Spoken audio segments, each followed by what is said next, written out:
The first muscle we're going to take a look at is called the sternomastoid. So you have two of those, and they are the big muscles that you can feel on either side of your neck. So those are going to be essential when it comes to moving around your head and allowing you to rotate and tilt your heads in different directions. Of course, as you can see here, we have a lot of different muscles in the neck, around the neck. So there's even more in the back here that are not shown, but those are going to be the biggest ones when it comes to your neck muscles. And as you can see here, so the sternomastoid is called this way because it originates from the sternum. So sternomastoid. And this is going to be attached to the top portion of the sternum right here. And so you'll have the root of the sternomastoid, and then also it's going to attach at the base here onto a portion of your clavicles. So it starts at the clavicles and the sternum and goes all the way up, wraps around your neck, and attaches itself at the back lower part of your skull. So another easy landmark to remember is if we start from the center here, so at the center of your neck, at the base of your neck where the clavicles all line up, you can pretty much trace a straight line going from here all the way up to here, which is going to be right behind your ear. And then of course you'll have kind of like the rest of the thickness kind of wrap around the rest of your skull. So how high this attaches varies between people, but essentially this is going to be it.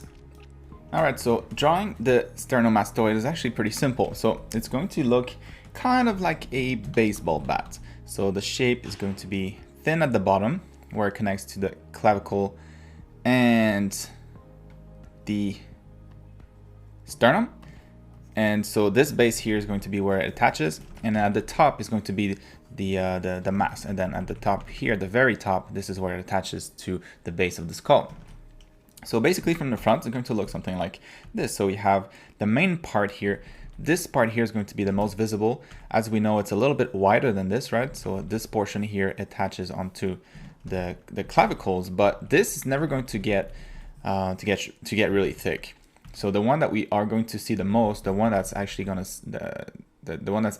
to stand out the most through the skin of the neck is going to be this portion here where it attaches to the sternum. So which is why we'll have kind of like the starting point here, and then it goes all the way, wraps around the neck, and ends up in the back here, in the back of the ear. So from the front, it looks something like this.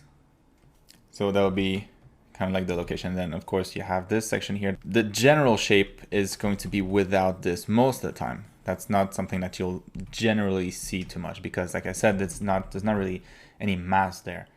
So you would have something like this. And like I mentioned also, it's going to be a straight line from, from this portion here, from the inside all the way to the back of the ear. So you can imagine that, if the thing is connecting right here, so you'll have kind of like this line right here. So just like with every muscle, there is never going to be any loss of volume. So it's very important to maintain that volume when you stretch the muscle and when you contract it. So when it's stretched, you can imagine it looks something like this. And then when you contract it, well, it's going to be a little bit thicker instead and not as long. So you get something like this instead. Because it is shorter, it will have to be a little bit wider here to maintain this volume here. So all this volume, all this surface here has to be the same regardless of the outline, right? So when it stretches, it becomes thinner. When it contracts, it becomes a little bit thicker. So if you tilt your head, like in this case right here, so this one here is going to have to stretch a little bit more. So it'll be a little bit narrower throughout. And on the other side here, since you are contracting the muscle, then it's going to be a little bit thicker and you'll have a little bit more mass there. So it'll be a little bit wider. All right, so we're going to take a look at it from the back view here. So again, if the clavicle is right about here in the front, it's going to go and attach in the back right here. And so we'll have the other part here that will come up a little bit higher to attach a little bit higher on the skull. And so that would be kind of the muscle seen from the back.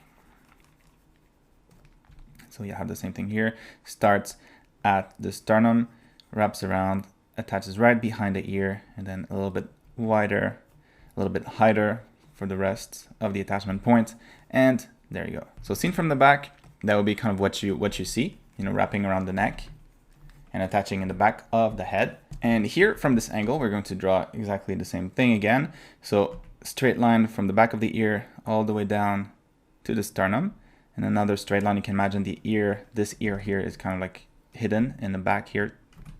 So we'll go straight line again towards that. And then we can add the thickness. So starts small and then grows a little bit, gets bigger in volume, and then you close the shape. So there you go. And then of course, one thing that I forgot to mention, but whenever you have the attachment points, whenever you can always figure out the fiber, so the direction of the fiber for the muscle, just based on their attachment point. So if the attachment point is right here and the other one is right there, well, you'll have a straight line in between, and that's going to be the direction of the fiber. So the fiber for that muscle, they're going to go like this here.